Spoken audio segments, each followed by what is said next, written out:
Thank you. Thank you. My name is Jerry Orstrom. Given Frederick Bastiat's empirically proven statement, where goods cross borders, armies won't, I'd like to ask the friendly Mr. Pillsbury if he truly believes that a wealthy China poses a greater threat to America and to the world and to the region than an impoverished China.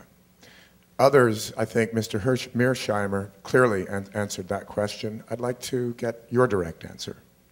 Thank you very much. So the gentleman at the back. Hi. I guess this is for Mr. Mearsheimer. He was saying that the military strength is the key to controlling China, but it seems that we can't really do anything in Iraq to control Iraq. How are we ever going to control China? And really, economically, since they have trillions of dollars pouring into their country and we're running a major, major deficit, how would we ever possibly finance a military that could overcome China? I mean, they have so much more money in the bank now, and it seems like in the foreseeable future that's going to be the case. So shouldn't we focus on being economic partners with them and trading partners, as Ambassador Roy said, and seek common ground rather than sort of pursue this military concept which isn't working anywhere for us? Thank you. And the gentleman here in the bow tie, please. My question also is to Mr. Mearsheimer. Sorry to pile on you, but why do you believe, contrary to every example in recorded history, that the United States can continue to be the most powerful nation in the world?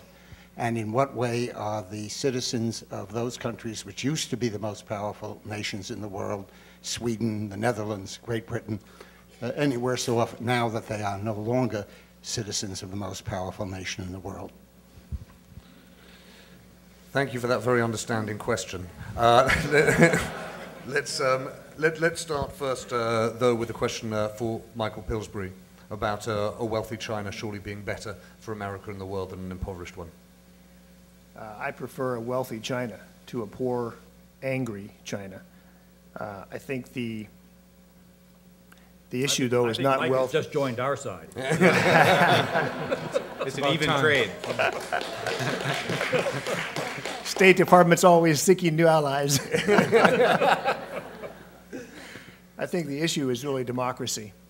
And a wealthy, democratic China is a better partner for us, a better ally, a better friend than even a poor democratic China. The problem is how to get from here to there without being foolishly naive in building up China's economic strength in a way that they also maintain their nationalism, they maintain their anti-American views, and that the situation ends up that we have been gullible and naive over a 15 or 20-year period. And this has happened before. If you read John Mearsheimer's most recent book, it really chronicles a number of times this has happened in world politics. So if you really want to support our side of the resolution, you need to be thinking about this phrase the moderator used, which I love. I think he's working for us too. Don't worry, be happy. Because that's what their side really is advocating. I am saying be wary in the following 4 or 5 ways. We need to continue our military exchange program with the Chinese military and let them see that we're not their enemy. We don't want to call that off because don't worry, be happy. We need to continue the embargo on arms sales to China. We shouldn't sell weapons to China. We should continue our support that the European Union has its embargo on arms sales to China until human rights improves significantly. We should continue to do something about Taiwan's defense. We don't have to arm them to the teeth, but we shouldn't just walk away from Taiwan. And finally, we need to have technology limits on our most advanced technology that we transfer to China. Right now, it's very generous, but there are a few things we hold back, and some people say that was part of their successful test against a satellite in space, is that they had some Western technology at their service. And frankly, I don't know if all of you know, perhaps as civilians, 90% of your military forces go through satellites, communications, intelligence. Also, whenever time you use an ATM card, that's a satellite-conveyed transaction. So we're a highly vulnerable society with our 400 satellites in space. This test is very serious in January, and the Chinese government, after repeated requests, has no explanation for it. They just say, oh, don't worry about it. Don't worry, be happy. Thank you very much. John Mearsheimer, could you take on both of those questions, essentially the question of whether or not American hegemony should or can afford to continue forever? Yeah. You want to let Daniel? No, go ahead, John Mearsheimer, and then we'll turn to Daniel Rosen in a moment. Very quickly on all three questions. The first one said where goods cross borders, armies don't. I think that's empirically wrong, and there was a tremendous amount of economic interdependence in Europe before World War I, and World War I still happened. And if you look at German-Soviet relations in 1941, there was actually a tremendous amount of economic intercourse, and yet you still had World War II. And in the Cold War, in fact, you had hardly any economic intercourse between the United States and the Soviet Union, and nevertheless, you never had a shooting war. Now, on the question of whether or not we could possibly contain China, which gets into the two other questions that I was asked, and the person pointed out, how could we possibly contain China when we can't even deal with Iraq? I would note that going to war in Iraq was a completely crazy idea from the beginning, and whether or not you can fight and win in Iraq is a very different issue than whether you can contain China down the road.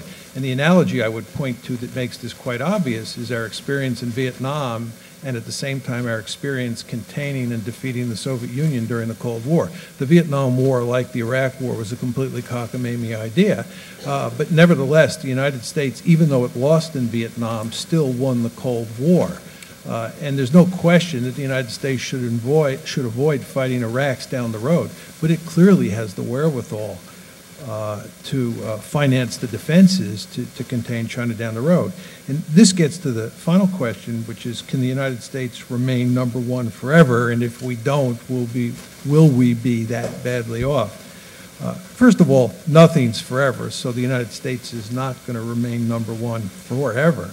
But I would be willing to bet a lot of money that the United States is actually more powerful relative to the rest of the world over the course of this century, largely for demographic reasons, than it is right now.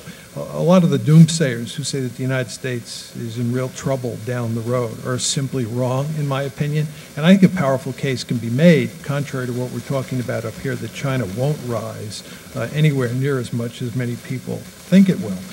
Then getting to the final point, are we worse off, or would we be worse off not being so powerful? Look at the Europeans. Well, if you look at Europe in recent times, that's true, but let's go back to 1900 and think about being appalled anywhere from 1900 to 2007. Think about growing up in France anytime between 1900 and 2007. Yeah, the last few decades have been pretty good. But if you look at the broader sweep of history, it looks mighty nasty. And who's to tell what the future looks like? Many of you assume that it's going to be peace, love, and dope forever, right? I mean, Europe has been pacified. War has been burned out of Europe. Maybe, maybe not. I'm just a very prudent person. I don't like to take chances, and that means that I just prefer to be much more powerful rather than as powerful as the other states in the system. Right. Thank you very much, John Mearsheimer. A very quick response from Daniel Rosen. This is going to start to sound like a George Bernard Shaw play, but I'm with Pillsbury. A wealthy, democratic China is clearly in the U.S. interest. Be wary of arguments that you can foster democracy in China by stymieing the boom. A boom doesn't guarantee democratization. A bust guarantees that you will not get there. That can be said pretty clearly. And we already see early evidence of democratization processes starting to take place. People elect their own co-op boards. They decide who represents them in their parent-teacher associations in their schools. This is happening already, and everybody who spends time in China sees it manifestly. Thank you very much.